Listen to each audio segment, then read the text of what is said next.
بسم اللہ الرحمن الرحیم. عزیزان محترم، مطالب قرآن کا بیان اس سلسلے میں یہ 16ویں تقریر آپ کی نظر کی جا رہی ہے.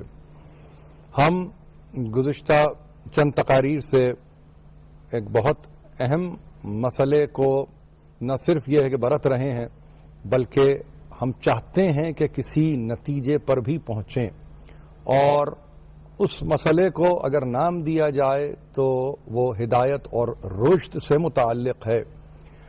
قرآن مجید نے اس سلسلے میں بڑی رہنمائی کی ہے، اور نہ صرف یہ کہ رہنمائی کی ہے بلکہ یہاں تک کہ ایک ایسی ہدایت کی صورت بتلائی ہے جو عقلی اعتبار سے، نقلی اعتبار سے، منطقی اعتبار سے، گویا ہر اعتبار سے قابل عمل ہے. انسانوں کی بستی میں اگر عقلی، نقلی اور منطقی دلائل دیے جائیں اور اس کے بعد اس کی کامیابی، کامرانی، فلاح اور نجات کا اعلان کر دیا جائے تو اس سے بہتر اور کیا صورت ہو سکتی ہے.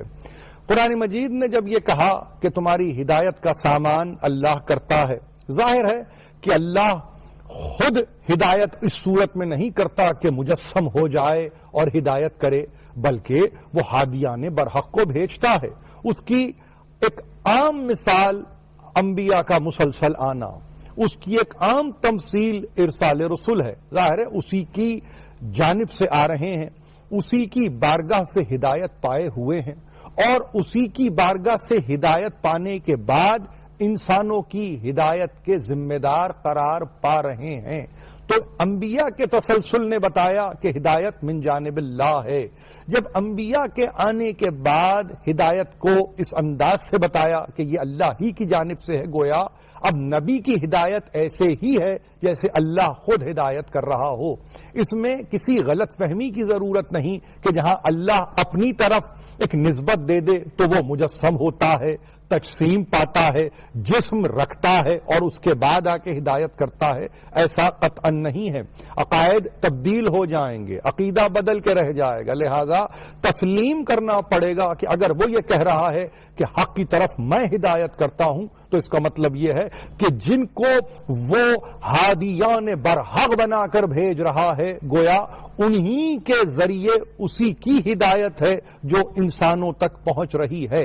جب انسان بصورت انبیاء و مرسلان ہدایت کر رہے ہیں تو اس کا مطلب یہ ہوا کہ یہ اللہ ہی کی ہدایت ہے. اور پھر اللہ کی ہدایت اس لیے بھی ہے اور اللہ کی جانب سے اس لیے بھی ہے کہ یہ ہدایت حق کی طرف ہے، اس حق کی طرف جو ایبسولوٹ ٹروتھ ہے. وہ ایبسولوٹ ٹروتھ کچھ نہیں ہے سوا اس کی یکتائی کے، سوا اس کی یگانگت کے، سوا اس کے اکیلے ہونے کے، سوا اس بات کے کہ کوئی نہیں لائق عبادت و بندگی سوا اللہ کی ذات کے. اس سے بڑھ کر کوئی اور حق ہو ہی نہیں سکتا. اس کا مطلب یہ کہ حق کے اگر مدارج کو قائم کیا جائے، حق کو اگر درجات دیے جائیں، حق کی اگر درجہ بندی کی جائے تو ایک ایسا حق ہے جو حق مطلق ہے، جو حقیقت مطلق ہے، کہ جس کو یہ کہا گیا کہ اس سے بڑھ کر کوئی اور کائنات میں حقیقت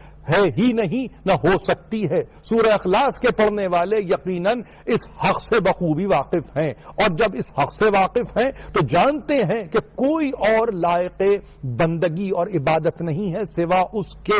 یعنی وہ احد ہے، وہ صمد ہے، وہ لم یلد ہے، ولم یولد ہے، اور پھر ولم یکن لہو کفوا احد کی منزل پر ہے. اس کا کوئی کفو نہیں، اس کا کوئی ساتھی نہیں، اس کا کوئی ہمسر نہیں، اس کا کوئی دوسرا نہیں، کوئی اس کے قرین نہیں، تنہا ہے، اکیلا ہے اور الحق ہے. اس الحق کی طرف ہدایت ہے. اب اس کی ہدایت کون کرے؟ وہ ہدایت کرے جو کسی زمانے تک بتوں کے آگے سر کو جھکا کے رکھتا ہے، یا وہ ہدایت کرے کہ جس نے کبھی بتوں کے آگے سر نہ جھکایا ہو. اس کی ہدایت یا حق کی طرف ہدایت وہ کرے کہ جس نے اپنی زندگی کے 50 برس صنم پرستی کی ہو اور 50 برس کے بعد آ کر اس نے اعلاء کلمہ حق کا تذکرہ کیا ہو، یا کلمہ حق کو بلند کیا ہو، اب وہ ہدایت کے قابل ہو گیا یا اب وہ ہادی کہلانے کے لائق ہو گیا؟ قرآن نے اس کی نفی کی ہے، اور اس نفی کو فقط تکلفاً نفی کے طور پر نہیں بلکہ تمثیلاً نفی کے طور پر پیش کر دیا، اور یہ کہہ کر سورہ یونس میں اس گفتگو کو ختم کیا تھا، وَمَا يَتَّبِعُ أَكْثَرُهُمْ إِلَّا الظَّنَّ وَإِلَّا الظَّنَّ لَا يُغْنِي مِنَ الْحَقِّ شَيْئًا۔ یاد رکھو، ایک بات کو ہمیشہ کے لیے یاد رکھو کہ تم جو کچھ بھی ظن و گمان، تخمین و قیاس سے مدد لے رہے ہو، کچھ نہیں ہے۔ اکثریت کا کام یہی ہے کہ وہ اپنے قیاس اور اپنے خیال کی پیروی میں آگے بڑھ رہے ہیں، مگر حقیقت کیا ہے؟ ان الظن لا یغنی من الحق شیئا، یہ جو ظن ہے، یہ گمان ہے، یہ خیال ہے، یہ تمہیں حق سے بے پرواہ نہیں کر سکتا، یہ تمہیں حق سے علیحدہ نہیں کر سکتا۔ ایسا کبھی ہو ہی نہیں سکتا کہ تمہارے خیال اور تمہاری جولانی تباہ تمہیں کہیں حق سے دور کر دے یا تمہیں حق کی پھر ضرورت نہ رہے۔ ہر دور میں، ہر وقت حق کی تمہیں ضرورت رہے گی۔ تو خیال ایک طرف، مگر یہ ہے وہ اصل بات اور اصل حقیقت جس پر پہ دنیا کو باقی رہنا ہے۔ ایسی صورت میں کلام مجید نے اس آیت کی طرف آپ کی توجہ دلائی جو کل میں سورہ آل عمران سے پڑھ چکا ہوں۔ آیت کی ابتدا یہاں سے ہو رہی ہے، یا موضوع کا آغاز یہاں سے ہو رہا ہے کہ دیکھو نصارہ آتے ہیں اور آ کے یہی کہتے ہیں کہ عیسیٰ مسئلہ الوہیت میں اس درجے پر ہے گویا کہ وہ اللہ کا نعوذ باللہ ولد ہے۔ ایسی صورت نہیں ہے۔ کہو ان سے کہو انا مسئلہ عیسیٰ عند اللہ کمثل آدم خلقہ من تراب ثم قال له کن فیکون۔ یہ سامنے کی باتیں ہیں، سمجھ میں ان کے کیوں نہیں آتی؟ آدم کو جو ابو البشر ہے، ہم نے آدم کو نہ باپ سے نہ ماں سے بلکہ مشتقاق سے پیدا کیا تھا، اور جب اس کو مشتقاق سے پیدا کیا تو ہم نے کہا ہو جا، اور وہ معرض وجود میں آیا، اس نے جامع وجود پہنا، وہ ایک مرتبہ جامع ہستی پہن کے کھڑا ہو گیا۔ تو یہ عیسیٰ جس کی ماں ہے، جب ہم ایک ایسے کو بغیر باپ اور بغیر ماں کے مشتقاق سے پیدا کر سکتے ہیں تو عیسیٰ کے تعلق سے ان کو ماننے میں کیوں تکلیف ہو رہی ہے؟ کاہے کے لیے انہیں گھبراہٹ ہو رہی ہے؟ اور پھر اب قیامت تک کے لیے وہ ڈیوائن پرنسپل دے دیا، الحق من ربک فلا تکن من الممترین۔ کہنے کو تو ہم نے کہہ دیا، بتانے کو تو ہم نے بتا دیا، ایگزامپل کی سائٹیشن دینا تھا ہم نے وہ دے دیا، مگر یاد رکھو حق تیرے رب کی طرف سے ہے حبیب، اور قیامت تک کے لیے حق الحق تمہارے رب کی جانب سے ہے۔ اس میں کبھی شک نہ کرنا، اس میں کبھی شبہ پیدا نہ کرنا، اور شک اور شبہ الگ، یہ تو انتہا کی باتیں، کبھی تردیدی صورت بھی اختیار نہ کرنا۔ یہ نہیں کہ ذرا سی تردید کر دی، درست کرنے چلے اس کے اسٹیٹمنٹ کو، نہیں، بالکل بھی نہیں، زیب نہیں دیتا، جو اس نے کہہ دیا وہ حق ہے، عین حق ہے، اصل حق ہے، روح حق ہے، اساس حق ہے، سرمایہ حق ہے، اس کے علاوہ کچھ اور نہیں ہے۔ اب اس کے بعد بھی اگر نہ مانے تو اس کا ایک سولوشن ہے، ہمارے پاس ہے۔ فقل کا کیا، کس طرح سے تمہیں کہنا ہوگا، اس لیے کہ یہ حجت پہ حجت کر رہے ہیں۔ فمن حاجک فیہ من بعد ما جاءک من العلم، تجھ تک علم آ گیا اور آنے کے بعد حجت کر رہے ہیں۔ علم کے آ جانے کے بعد حجت، اور وہ علم جو ہم سے متعلق ہے، جس کو ہم دے رہے ہیں، اس علم کے آ جانے کے بعد حجت، اس کے معنی ہی نہیں رہتے۔ آرگیومنٹ وہاں اچھا لگتا ہے، دلیل وہاں اچھی لگتی ہے جہاں علم مکمل نہ ہو، لیکن جہاں علم فیصل ہو جائے، فیصلے کی صورت میں آ جائے، اس کا مطلب کیا ہوا؟ وہاں پہ پھر دلیل مناسب نہیں ہے، کتنی ہی اچھی ہو، کتنی ہی اچھی لگتی ہو، کتنی ہی منطقی ہو، کتنی ہی استدلالی ہو، مگر کوئی حق نہیں پہنچتا علم کے مکمل ہو جانے کے بعد، اضافے کی کوئی صورت ممکن نہیں ہے۔ اب اگر پھر بھی نہیں مانتے، فَقُلْ تَعَالَوْا نَدْعُ أَبْنَاءَنَا وَأَبْنَاءَكُمْ وَنِسَاءَنَا وَنِسَاءَكُمْ وَأَنفُسَنَا وَأَنفُسَكُمْ ثُمَّ نَبْتَهِلْ فَنَجْعَلْ لَعْنَةَ اللَّهِ عَلَى الْكَاذِبِينَ۔ یہ ایک عجیب فیصلہ ہے قیامت تک کے لیے، اور ایک عجیب بات کی ہے تمام انگریزی کے ترجمہ کرنے والوں نے، اور یہ کہہ کے ترجمہ کیا ہے کہ یہ واقعہ extraordinary manifestation of the glory of Islam ہے. یہ ایک ایسا واقعہ ہے کہ جو اولین و آخرین میں کسی دین میں نہ ہوا، اور اسلام میں یہ واقعہ رونما ہوا تو قیامت تک کے لیے اس واقعے نے دین کو یعنی مذہب کو یعنی اسلام کو وہ درجہ کمال دے دیا جس کا اندازہ نہیں لگایا جا سکتا. بلاؤ فقل، اب دعوت دو، انہیں بلاؤ، تم لاؤ. فقل تعالو، نہ دو، ہم بلا رہے ہیں، تم بھی لاؤ. کس کو؟ ابناءنا و ابناءکم، اپنے بیٹوں کو ہم لاتے ہیں، تم بھی اپنے بیٹوں کو لاؤ. نساءنا و نساءکم، اپنی عورتوں کو ہم لا رہے ہیں، تم بھی اپنی عورتوں کو لاؤ. وانفسنا و انفسکم، اپنے نفوس کو ہم بھی لا رہے ہیں، تم بھی لاؤ. اور اس کے بعد ثم نبتہل، پھر ہم انووک کریں گے، پھر ہم طلب کریں گے، پھر ہم مباہلہ کریں گے. یعنی مجادلہ ختم ہوا، مباہلہ شروع ہو گیا. بحث و مباحثے کا وقت ختم ہوا، جدال کا وقت ختم ہوا. اب مقال کا وقت ہے، اب گفتگو کا وقت ہے، اور ایسی گفتگو جو قیامت تک کے لیے باقی رہ جائے. دعا یعنی بد دعا کی صورت میں، وہ دعا کہ جو بد دعا لیے ہوئے ہو، ایسی کیفیت کہ جہاں ثم نبتہل، اب ہم مباہلہ کریں گے، اب ہم اس کے قرض کو انووک کریں گے، اس کے عذاب کو طلب کریں گے، اور عذاب کو طلب کریں گے. ثم نبتہل فنجعل لعنت اللہ علی الکاذبین، اور کس بات کو طلب کریں گے؟ کہ اللہ کی لعنت ہو جھوٹ بولنے والوں پر، اللہ کی لعنت ہو تکذیب کرنے والوں پر، اللہ کی لعنت ہو توحید پر حرف لگانے والوں پر. کون آیا؟ تاریخ میں آپ کے سامنے ہے.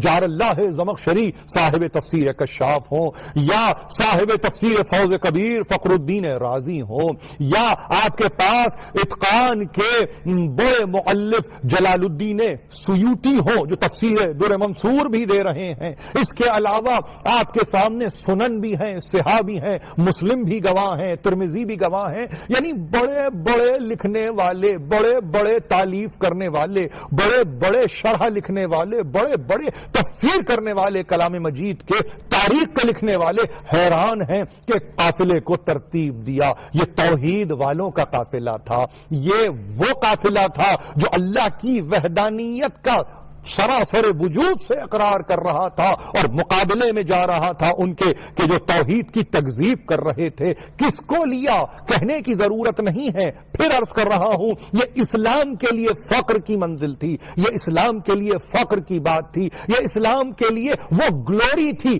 کہ جس کی مینیفیسٹیشن 24ویں ذی الحج 9 ہجری کو ہو رہی تھی. ایک مرتبہ چلے سلمان فارسی سے کہا کہ خیموں کو جا کے گاڑ دو، بیچ میدان میں چلچلاتی ہوئی دھوپ میں خیمے کو گاڑ دیا گیا، ایسے کہ ایک سائبان بنا دیا گیا.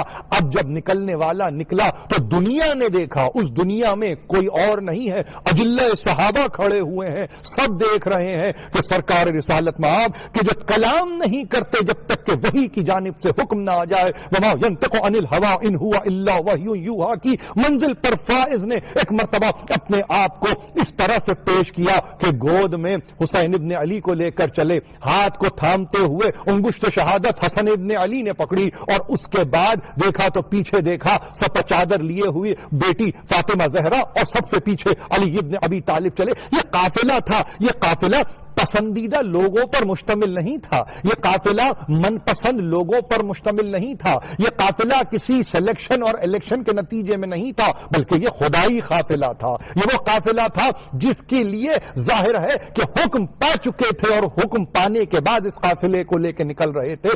توحید منوانے والوں کا قافلہ، توحید کو باقی رکھنے والوں کا قافلہ، تکذیب کرنے والوں کے مقابلے پر جانے والا قافلہ. نصارہ نجران میں کوئی نہیں، بلکہ لکھنے والوں نے لکھا کہ 60 عدد بڑے بڑے مونکس جنہیں راہب کہا جاتا ہے وہ اپنے مقام پر موجود ہیں.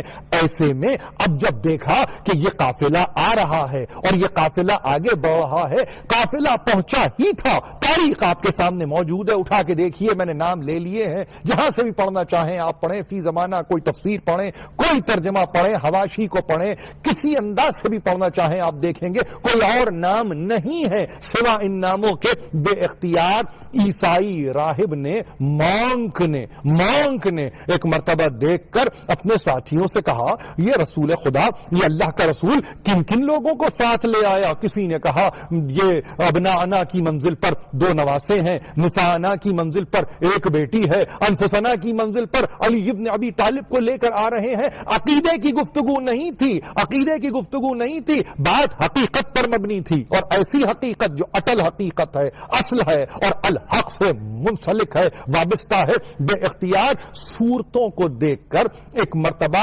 عیسائی راہب نے یہ طے کیا کہ اب اگر یہ قافلے والے اپنے ہاتھوں کو آسمان کی طرف بلند کر کے بد دعا کریں تو پھر ہم میں سے کوئی جیتا نہیں رہے گا. سرکار رسالت مآب کی بعد از ای واقعہ حدیث موجود ہے, اگر قرض کو طلب کیا جاتا, اگر بد دعا کی جاتی تو روئے زمین پر کوئی نصرانی زندہ نہ رہتا, روئے زمین پر کوئی نصرانی باقی نہ رہتا. صورتوں کو دیکھ کر یہ تصور کیا ہے, صورتوں کو دیکھ کر یہ خیال کیا ہے کہ یہ وہ پاک و پاکیزہ صورتیں ہیں کہ اگر انہوں نے آسمان کی طرف ہاتھ اٹھا لیا تو پھر ظاہر ہے کہ ہم نظر نہیں آئیں گے. ایک تاریخی حقیقت ہے, بے اختیار سر کو جھکایا, تسلیم کی منزل پر آیا اور جزیہ دینا قبول کیا. سرکار رسالت مآب نے جزیے کو قبول کیا, اور یہاں تک کہ دیکھو اگر رہنا چاہتے ہو اطمینان سے رہو, آرام سے رہو, اپنے گرجا, اپنے معبد, اپنے تمہارے جو بھی عبادت خانے ہیں جاؤ عبادت کرو, نہ ہم کو کسی صورت تم چھیڑو, نہ ہم تمہیں کسی صورت چھیڑنے والے ہیں. یعنی جہاں جہاں رہو تم اپنے اعتبار سے زندگی گزارو, اپنے عقیدے میں تم محکم رہو, ہمارے عقیدے کے تعلق سے بے پرواہ ہو جاؤ. ہم ایک کی طرف اپنے رخ حیات کو مبذول رکھتے ہیں. انا ھذا لہو القصص الحق, قرآن مجید نے اعلان کیا یہ وہ واقعہ ہے, یہ وہ قصہ ہے, یہ وہ کہانی ہے جو حق پر مبنی ہے. انا ھذا لہو القصص الحق, قصص قرآن کے پڑھنے والوں کے لیے اس سے بڑا کوئی اور واقعہ ہی نہیں ہے, قصہ ہی نہیں ہے. اور پھر جب یہ کہہ دیا کہ یہ واقعہ حق پر مبنی ہے تو پھر یاد رکھو ما من الہ الا اللہ, کوئی نہیں ہے سوا اللہ کے, کوئی نہیں ہے سوا خدا کے, کوئی نہیں ہے سوا اللہ کی عبادت کے لائق, کوئی اور ہے ہی نہیں. ہے تو اللہ ہی ہے جس کی عبادت کی جا سکتی ہے. اور پھر ایک منزل پر کون ہے وہ خدا؟ ان اللہ لہو العزیز الحکیم, وہ بہت معزز ہے, وہ صاحب حکمت ہے, وہ سب کچھ ہے. مگر اس کے ساتھ ساتھ جو بڑی اہم ترین بات ہے جس کو فراموش نہیں کیا جا سکتا, دیکھو یاد رکھو فَإِن تَوَلَّوْا فَإِنَّ اللَّهَ عَلِيمٌ بِالْمُفْسِدِينَ. اب اگر اس سے روگردانی کرو, یعنی الحق سے کرو یا اس واقعے سے کرو, تو پھر اللہ مفسدین سے پوری طرح واقف ہے. جاتے جاتے ایک دعا, اور وہ دعا یہی ہے, پروردگار مملکت خدا داد پاکستان کو مفسدین کے شر سے محفوظ رکھ, ملت کو متحد کر, مملکت کو مستحکم فرما. وآخر دعوانا ان الحمد للہ رب العالمین.